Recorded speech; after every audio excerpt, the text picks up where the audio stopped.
Kia ora, good evening, I'm Simon Henderson. A 10-year-old Invercargill boy was left in serious condition with burns after an historic building went up in flames earlier this week. A fire gutted the old Pall arcade building, leaving firefighters battling the blaze throughout the early hours. The charred exterior of a once grand 19th century Invercargill building. The Pall arcade building went up in flames in the early hours of Wednesday morning, with 8 fire crews and a ground unit called to the scene just before 1 a.m. The blaze was well involved by the time emergency services arrived, with fire crews still dampening the flames in the D Street building into the daylight. It's not completely out at this stage. We can't start our investigation until it's safe to do so. Structural engineers on their way in conjunction with council. A couple in their 60s lost everything in the blaze, living in the building alongside having their bookstore based in there as well. Metres high flames were streaming from the windows of the 1860s building, which is believed to have been sparked by an electrical fire inside their grandson's room. The fire at this stage has not been classified as suspicious, but again the investigation is still continuing. Around 6 people were evacuated and treated for smoke inhalation, with the 10-year-old grandson being rushed to Dunedin Hospital in a serious condition. A Give a Little page has been launched in an effort to help the couple rebuild their lives. In Invercargill, the South today. Senior doctors and dentists are following in the footsteps of their nurse counterparts, taking part in rolling strike action across the country this week. Medical professionals working in public hospitals are rallying together, demanding for better pay in the face of rapidly rising inflation. Doctors taking to the Dunedin streets, calling for Te Whatu Ora to better invest in the health sector. Thousands of staff in the Association of Salaried Medical Specialists Union from across the country walked off their jobs at midday on Tuesday after refusing their latest pay offer. Protesters were seen rallying together in Dunedin, Queenstown, Christchurch and many more places around New Zealand. They're upset with the Public Health Agency for not meeting their demands and feel undervalued amid the current rising living cost. When you invest money in health, and you invest money in your medical staff, your nursing staff and all the allied staff, that money saves you money. The ASMS union declined Te Whatu Ora's recent pay increase of up to $26,000 a year, saying it failed to keep up with the inflation rate of 6%. It's not about the money as such, it's about being valued, making sure that our whānau stay and work here.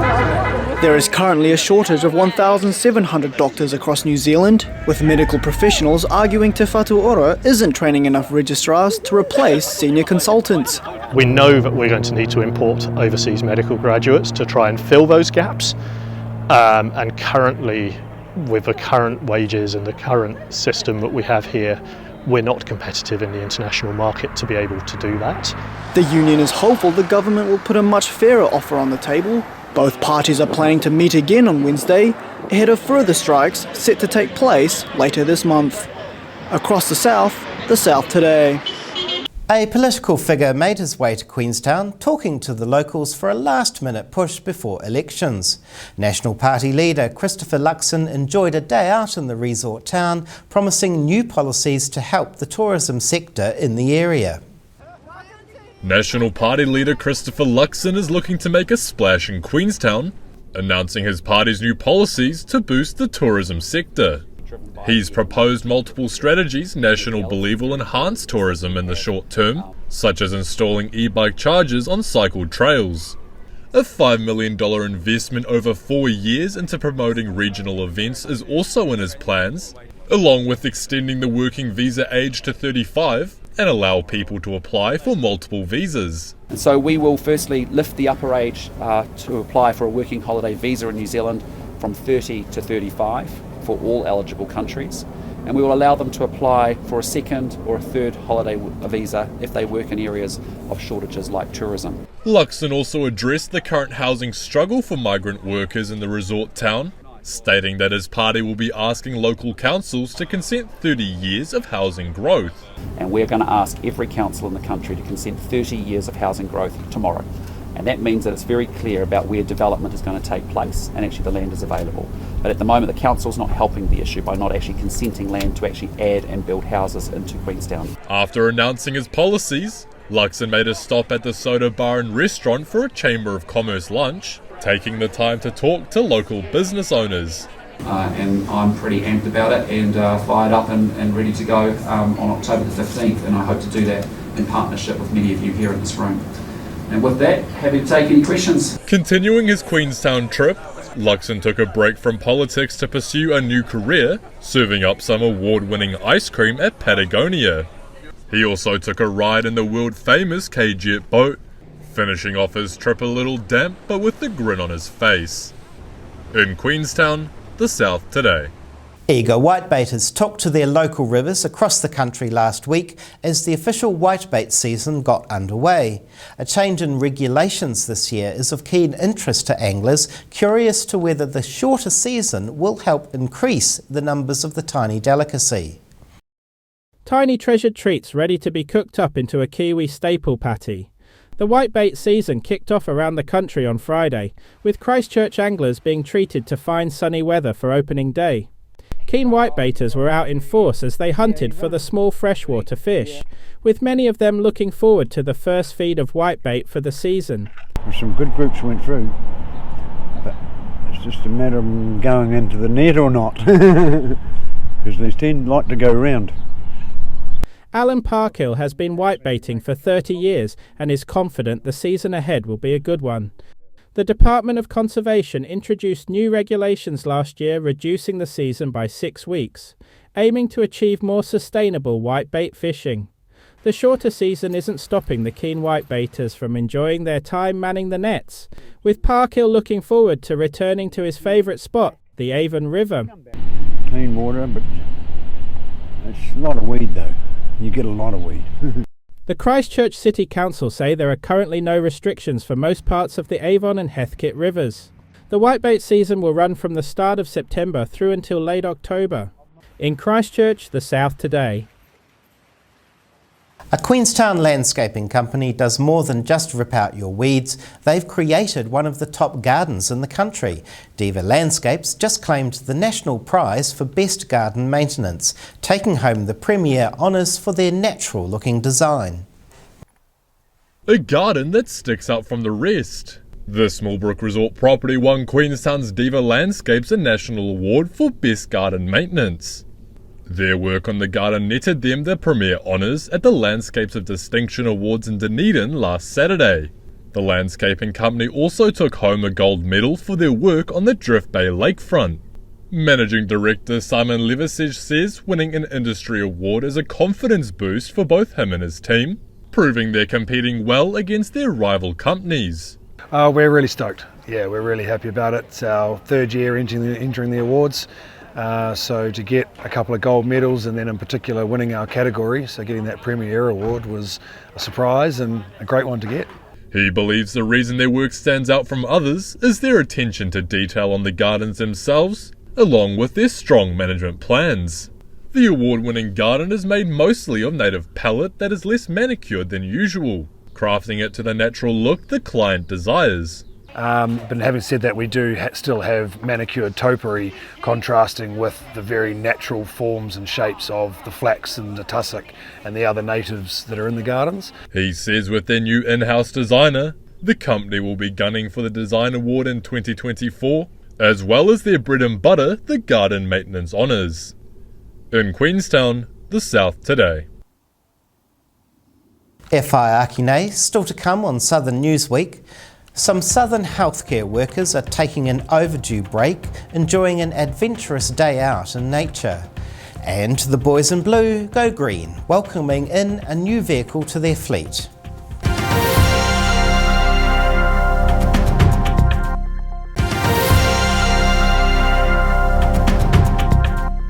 Welcome back.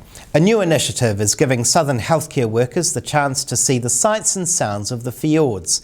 Some Milford Sound tourism and hospitality companies are teaming up to give healthcare workers a big day away.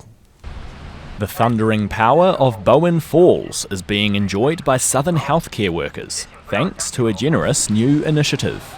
Milford Sound's tourism and hospitality companies have banded together, offering local health sector workers a big day away, a relaxing break from the pressures of their daily work. The idea came about to show appreciation for the difficult working conditions local health staff have faced, particularly in the wake of COVID-19. These guys from the hospital were masking up, rocking up to the front line and putting in the hard slog. So it's essentially a way to repay them for that, and just a way to acknowledge and say, hey, thank you. Cheeky Kiwi Travel and Cruise Milford were the first to get on board, piloting the idea with Southland Hospital staff before expanding it to Queenstown Lakes Hospital, and now some regional medical centres too. The all-expenses-paid trip includes a return bus to Milford with a number of scenic stops along the way, as well as a 2-hour cruise on the Sound taking in the scenic beauty. Love being out on the water and looking at the beautiful scenery and waterfalls. It feels very valuing as a healthcare worker to come out here. It's nice to see all of the people we work with outside of work for a change. The Southern companies are challenging other operators across the country to mirror their work, hoping they'll take up the initiative in their regions. Just to everyone in the tourism and any industry, really. If you can't go and donate time, whether it's Meals on Wheels or helping out at your local hospice or whatever it happens to be, find a way to support those people who are. So far, they've run 7 big day away trips with over 100 health workers from across the southern region. And they're hoping to repeat the offer next winter to cater for the heavy demand that couldn't be met this season. In Fiordland, the South Today. Dunedin Highway Patrol are getting the chance to go green, testing out a vehicle which can only be heard by its sirens. New Zealand Police officially showcased their new electric patrol car last week, which is being trialled on and around the city's roads. Dunedin Police unveiling a new electric addition to their fleet. They welcomed in the BMW i4 eDrive 40 into their highway patrol ranks on Thursday to see if the new car can fit the bill. The e-vehicle is one of 5 being trialled across the country as New Zealand Police look to lower their carbon footprint where they can. EVs is one area. There are other areas such as hybrid vehicles as well, which we're also investigating. But EVs is a big step certainly within a police fleet to be ready to be able to test and certainly bring those carbon emissions down. More than half of New Zealand Police's carbon emissions come from their vehicle fleet. And while electric vehicles can help reduce their footprint, the cars still need to be able to go the distance, having to consistently carry at least 120 kilograms of equipment. So we're really interested to see how that weight distribution affects the range of the EV. Plus we also have urgent duty driving, so the vehicle at times will be driven under pressure, and again we want to see how that affects the range on the vehicle. The car is being trialled on highway patrol, where police believe it was the best place for it to be safely tested. If the vehicle is up for the test, it could become a permanent feature, opening up the potential opportunity for more to hit Dunedin streets. In Dunedin, the South Today. A Queenstown Ice Hockey team are etching their names into National League greatness after a thrilling final last weekend. The Southern Stampede now confirming their status as the kings of New Zealand ice hockey, winning a coveted trophy in front of their home crowd. Holding the Burgle Trophy to the sky, Queenstown Sky City Stampede ice hockey team have won their 8th championship against Botany Swarm on Saturday evening.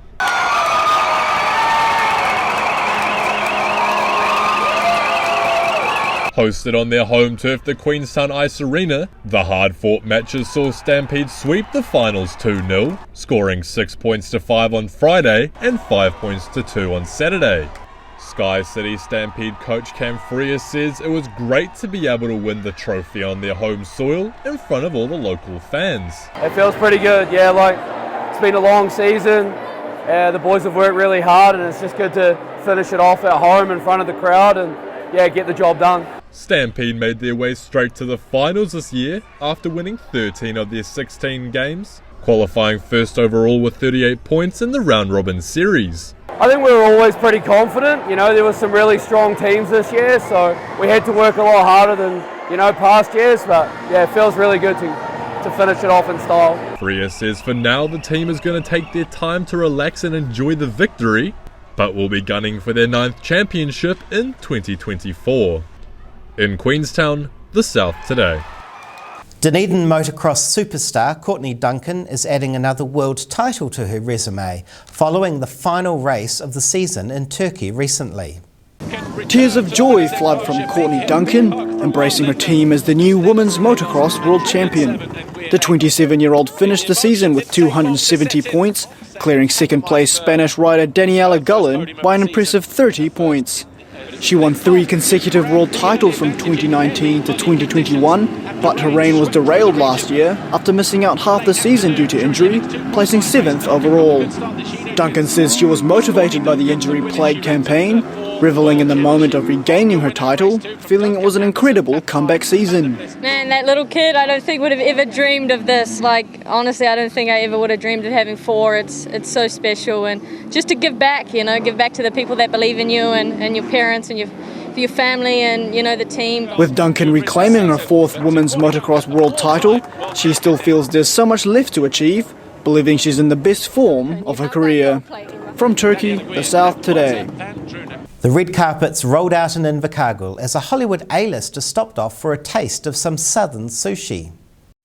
Baywatch actor David Hasselhoff visited Invercargill's Queen's Park on Wednesday, filming a segment with Kiwi comedian Rhys Darby for an upcoming travel series. Great South Tourism organised the event with the famous pair, setting up a cheese roll tasting competition with the pair judging who made the best Southland snack. 4 local cafes got to present the two with their homemade cheese rolls, one owner even going the extra mile, coming to the judges dressed to impress. The duo insist all 4 cafes produced high-quality cheese rolls, but Hasselhoff picked Brood as his winner, while Darby admits the batch's dress-up gimmick won his vote.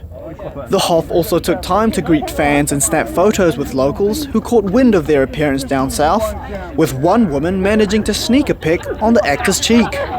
Organisers were excited to have the famous pair taste some southern sushi in the park, hoping the travel series segment will shine a light on what Southland has to offer. In Invercargill, the South Today. E whai ake nei, still to come on Southern Newsweek. Netballers and their supporters descend on Dunedin for the Open Champs, and a new poetry book has been published in Southland, and it's written entirely by primary school pupils.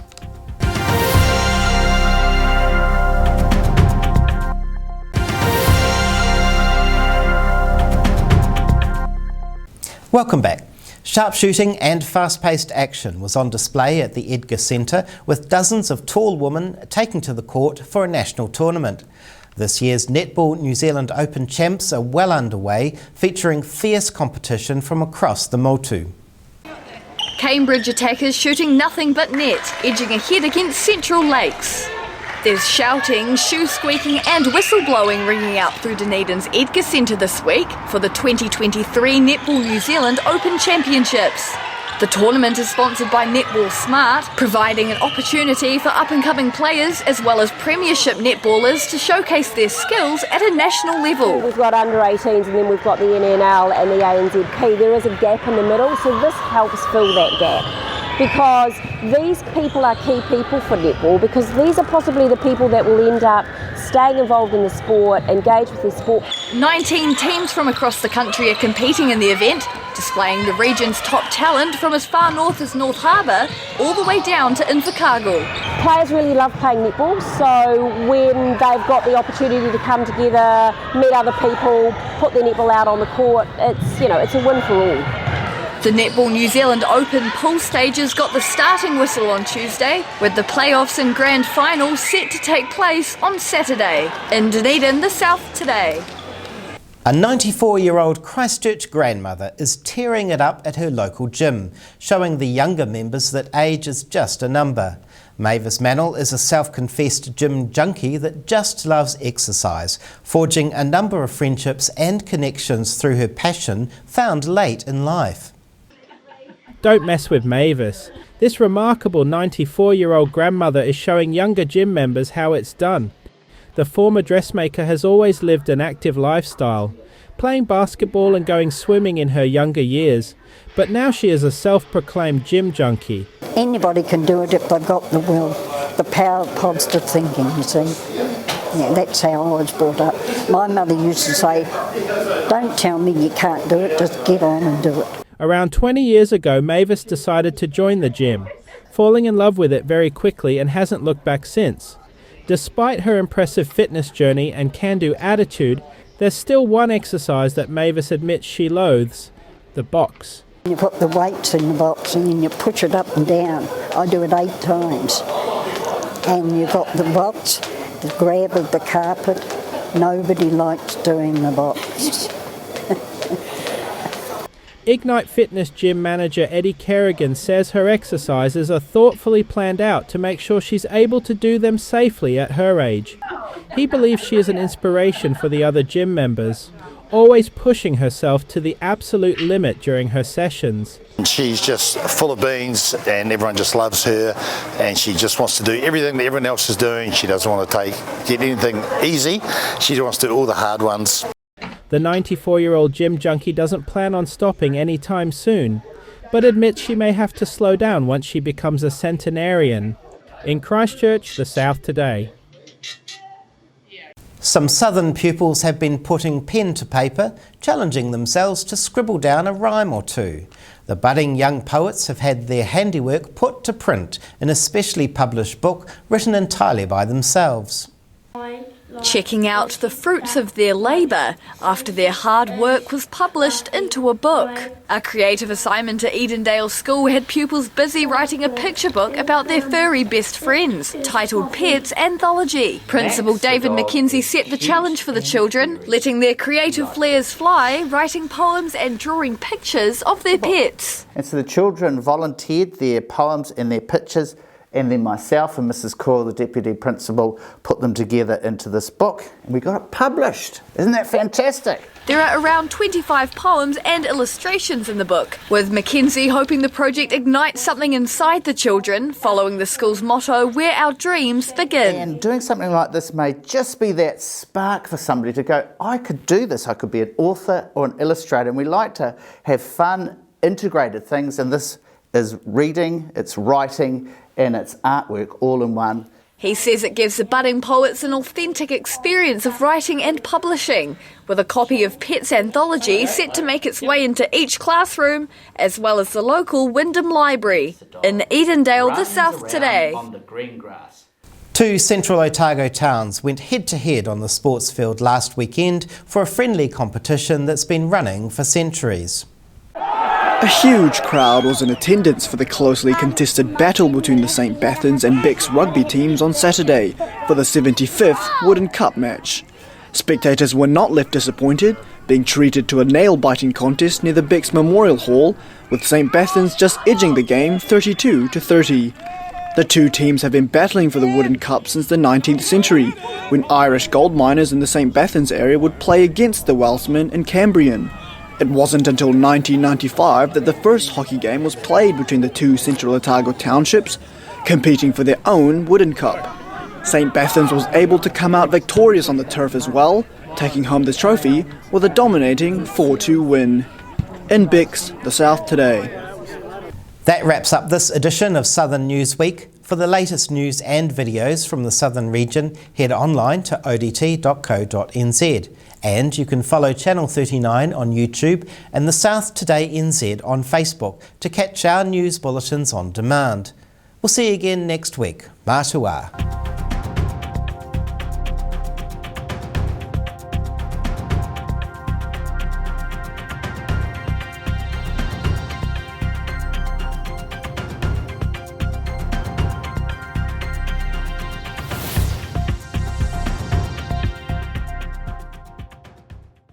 Public interest journalism funded through New Zealand On Air.